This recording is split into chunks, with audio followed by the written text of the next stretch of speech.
윤석열 정부 경제 키워드를 네. 역동경제라고 규정했더라고요. 네.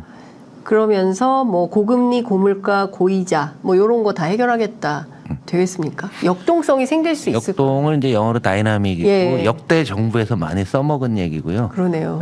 윤석열 정부에서 그런 말을 한 적은 이번에 최상목 후보가 처음으로 쓴 겁니다. 처음이에요. 예. 그 이전에 역동이라는 말을 안 썼어요. 네.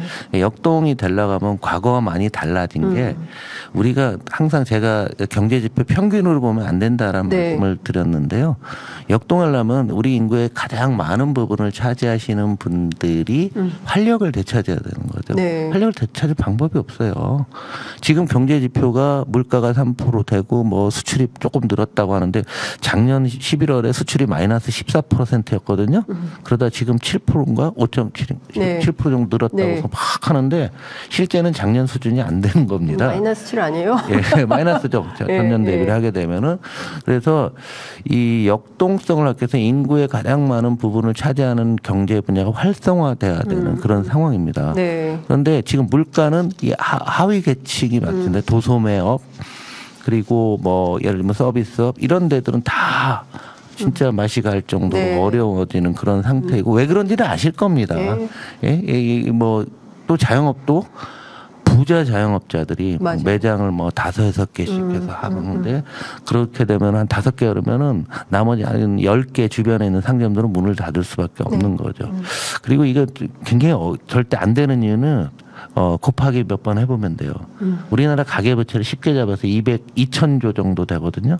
그럼 2,000조인데 네. 금리가 대출 금리가 네. 지난 1년 반 동안 2%포인트 정도 올랐어요. 이거라도 좀 어떻게 해주면 아니 안 돼요? 그러면 한번 보세요. 그러면 2,000조에 예. 2%가 오르면은 2는 4. 예. 40조를 이자로 내고 있는 겁니다.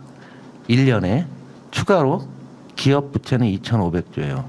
기업 부채도 2%가 늘었어요. 예. 그러면은 거기서는 이제 2,500 곱하기 예. 2% 하면은 50조입니다. 예. 거의 100조 정도가 이자 비용으로 이미 냈고 지금도 내고 있는 거예요. 그래서 경기가 뭐 다이나믹하게 들어가는데 한 달에 이자를 낼 때 뭐 예를 들면 본인이 집 사갖고서 100만 원 내시던 분이 지금 150만 원을 내고 있는데 처음에는 부모님한테 가서 뭐 좀 비우고 또 꾸기도 하고 뭐 마통도 받고 뭐 이런 식으로 해갖고서 어떻게 버텨오는데 네. 시간이 지나면 제가 가랑비에 옷 젖듯이라는 표현을 썼던 게 시간이 지나면 지날수록 더 이상 더 할 방법이 없는 거죠. 그래서 금리 오른 거로만 해도 이미 100조를 이자로 더 낸 거고 그 다음에 또 지금도 추가로 하니까 2년간 코로나 끝나고 2년간 한 200조 정도를 이자로 냈는데 어떻게 역동성을 확보할 수 있다는 건지 저는 뭐 이해가 안 돼요. 그래서 이건 그냥 하는 말 같다. 레토릭이다. 네, 레토릭이다. 수사다. 은행더러 횡재세를 걷어야 되겠나요? 이렇게 이자를 다 100조, 200조씩. 이게요, 조금, 저는 뭐, 이 횡재세라는 거는 기본적으로는 찬성하지는 않으나 네. 이게 정책 실패입니다. 왜 그러냐면은요, 은행이 뭐라고 하냐면 네. 우리는 가만히 있는데 딴 분들이 돈을 갖고 오는데 어쩌냐는 거예요. 예금하러. 그 얘기는 뭐냐면 네. 그 중간 단계에 한국은 중금리 시장이 없습니다. 예를 들어 은행이란 대형 은행이 있고 네. 그 바로 다음에 상호금융이라는 게 있죠. 신협, 새마을금고, 농협, 축협, 수협, 뭐 임협 뭐 이런 게 있고 그 다음에 대부 네. 캐피탈 뭐 이런 네. 것들이 있는 겁니다. 그런데 은행 가면은 뭐 한 5% 정도의 대출 받는데 그 나머지 제2금융권을 가는 순간에 8, 9, 막 지금 10%가 넘거든요. 그다음에 대부업체 같은 데들도 19.9예요. 20%가 법정금리니까 이쪽이 불안한 겁니다. 지금 왜 불안하냐? 여기가 부동산 PF 130조가 거기 물려 있어요. 그 이금융권이 다 상당히 비중이 높고 예. 두 번째 우리 생각해 보면 한전과 가스공사가 누적 적자가 정부가 아무런 개입을 안 했으니까 누적 적자가 50조 원이에요. 그러면 한전과 가스공사가 돈을 빨아들입니다. 그러면서 우리나라에 있는 많은 공기업들도 역시 마찬가지로 적자가 심하니까 채권을 발행해서 돈을 빨아가는 거예요. 네. 돈을 더 모자라는 네, 거예요. 네. 이것도 그냥 방치하고 있잖아요. 그 다음에 소상공인 자영업자들이 코로나 때 예. 상환한 거 상환을 연장했잖아요. 원리금 상환 연장한 게. 네네. 그게 한 65조 정도 남아 있어요. 그럼 합치면 240, 50조 정도가 악성 종양처럼 있는 겁니다. 그래서 이거 해결을 먼저 해야 되는 거예요. 네. 하면은 하기 위한 방법을 그래서 저는 뭐 반대도 많고 그러지만은 예금자 보호법에 지금 5천만 원인데 네. 그걸 1억으로 올리자. 네. 그럼 사람들이 아무래도 거기다 예금이 더 늘 거 아니야. 늘면 예. 대출 수요가 좀 늘어나는데 네. 가장 어려운 사람들은 전부 거기를 이용하고 있는 거거든요. 그래서 올해 제가 제일 많이 거론한 게 새마을금고 문제를 네. 부실화 문제 그 전부 저희 예, 의원실에서 예, 다 예, 문제 예, 삼은 거거든요. 예.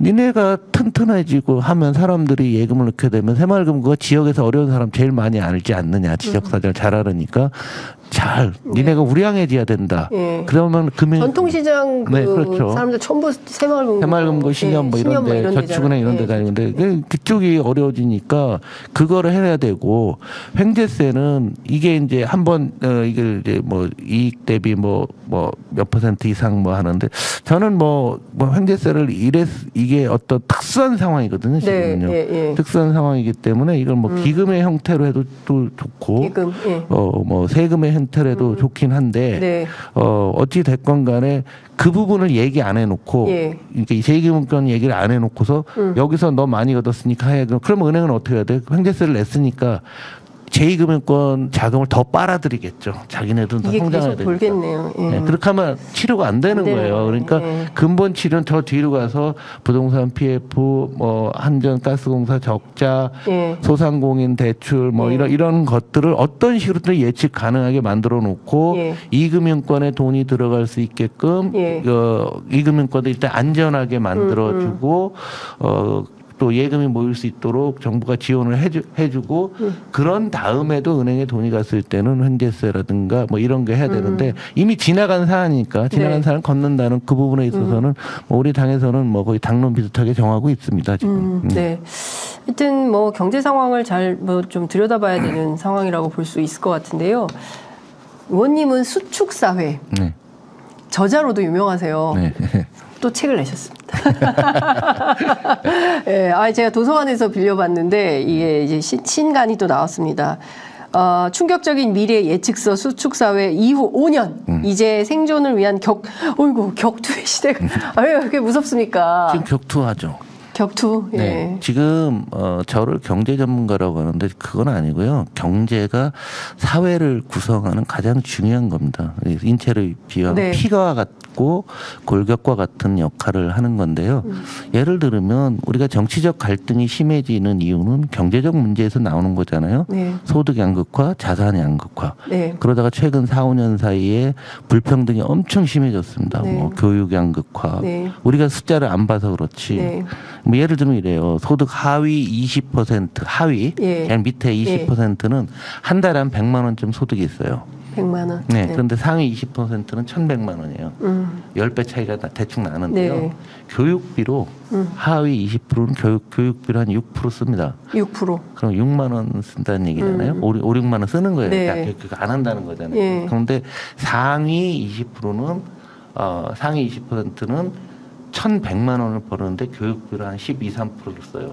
120만 원 쓰는 거예요. 그래서 시간이 지나게 되면은 여기에 모든 게 있어요. 이 소득은 경제의 문제인데 이게 교육으로 돼갖고 이게 사회 불안정성으로 연결되는 겁니다. 그래서 우리가 정치, 경제, 사회, 문화, 예술 다 분리해서 보는 습관들이 있는데요. 이제는 통섭, 컨실리언스라고 해서 통섭이라고 해서 하나로 모아서 보자고 하는데요. 네. 제가 바라보는 경제나 이런 세상의 모습은 다 모아져서 있는 거죠. 네. 예를 들면 뭐 이상한 종교인들이 막 뭐 정치에 참여하고 네. 그 사람이나 다단계에 또 몰입하고 있는 사람이나 네. 또 뭐 이상한 정치들을 가진 사람들의 광적인 어떤 움직임들은 다 일맥상통한다. 이런 이제 불평등이나 경제적 상실에서 인간적인 소외가 나타나고 네. 이건 전 세계 공통의 문제다. 예. 그러니까 한국이 상대적으로 그런 것을 줄이기 위한 노력들을 해야 되는 거죠. 네. 근데 어제 대통령께서 뭐 그 한국의 뭐 정신질환 치료를 위해서 뭐 그러니까요. 120만 명인데 우울증이 지금 100만 명 넘은 지 오래됐는데 훨씬 더 됩니다. 왜냐? 100만이 더 된다고요? 네, 100만 통계는 100만 넘었다고 네. 한 2년 전에 나왔는데요. 왜 그러냐면 그거 갖고 병원 안 가시는 분이 훨씬 많아요. 그리고 많은 분들이 이제 과거보다 성장률이 떨어지니까 경제적 현상이죠. 성장률이 떨어지니까 내가 내 뇌는 시간이 지나면 더 많은 파일을 얻어가야 되는데 네. 안 얻어지는 거잖아. 나의 기대와 현실과의 차이가 대리. 벌어지니까 그럴 때는 어떻게 해야 되나? 딴 사람 걸 뺏어오야 되잖아요. 그러니까 미국은 중국 거 뺏어오겠다는 거고 같은 회사 내에서 내가 회사가 성장이 안 크니까 내가 승진하는 방법은 옆에 있는 사람을 눌러버려야 되는 거죠. 그러니까 경쟁이 막 네. 학교에서도 네. 그래요. 그게 집으로 들어오게 되면은 위층과 층간소음 갖고도 싸우잖아요. 싸우는 거고. 네. 층간소음이 옛날에 살인 사건 나잖아요. 네, 옛날 그러니까 사람들 화가 나 있는 거죠. 예. 분노 사회. 사회의 경우에 이제 그런 걸 만들어 화가 나 있는데 예. 누군가는 우리 장 기자님도 누군가는 싸우고 계세요. 자제분하고 싸울 수도 있고 가족들하고 싸우고 예. 있고 부모님 동향을 놓고도 또 경제 문제를 끼고 있는 거잖아요. 암암리에. 그 과거에는 싸우기도 어려웠는데 요즘은 위층하고 아래층하고 싸우면은요 항상 아래층이 피해자였잖아요. 네. 요즘은 많은 기구가 발달해서 위층이 피해자로 만들 수도 있잖아요. 예. 네? 위에다 뭐 이렇게 붙여갖고서 24시간 소리 나게 하고 뭐 그런 것도 있습니까? 그런 거 있습니다. 세상에. 그래서 이러다 보니까 사람들이 굉장히 이제 파이가 내 예상만큼 늘어나지 않고 나의 기대가 줄지 않기 때문에 그런 거예요. 네. 그러니까 또 다른 한쪽에서는 파이가 안 켜져? 그럼 내 운명대로 살아야지 하고서 산속으로 가서 귀농해서 뭐 자연인이다. 뭐 나는 이런 자연인이다. 이게 뭐 이제 아니 근데 해피하다. 아니 근데 그 50대 아저씨들이 다 로망이 자연인 지친 거예요. 그 지나친 경쟁에서 한국이 세계 최고의 경쟁력에서. 제가 뭐 그 회사 그 언론사 사장부터 다 아는데 네. 만나면 칭찬을 많이 해요. 누구 칭찬을 많이 해요? 아니 그 프로를 잘 만들고 예. 그나마 농촌의 사람들도 귀촌 귀화하는데 큰 기여를 했다. 기여를 했다.